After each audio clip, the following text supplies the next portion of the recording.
Sa pagluluto ng ating paboritong pinakbet, kailangan muna natin magprito ng tambakol. Yung tipong dadaan muna sa init at sakit bago maging masarap balikan.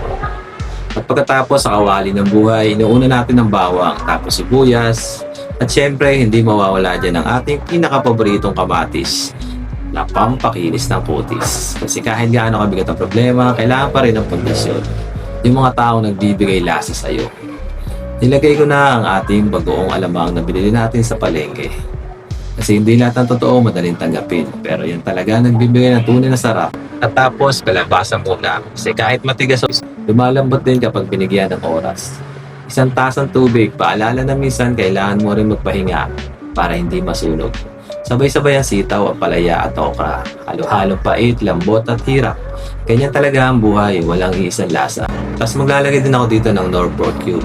Kasi minsan kailangan mo ng dagdag lakas para lumabad ulit.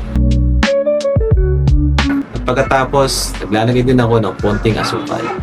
Konting tapang, konting tamis para balanse ang lahat. Huwag mong subukan. Masisira ang buhay mo. Tapos pamintang durog. Sana all. At sa uli, talong. Kasi may mga bagay na dumarating sa tamang panahon.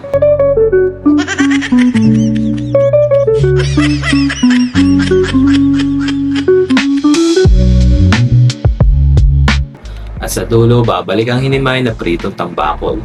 Yung dating pinagdadaanan ng hirap, yun pala ang bubuo sa kwento. At ito na ang ating pinakamasarap na pakbet. Simple, hindi perpekto pero totoo, parang buhay.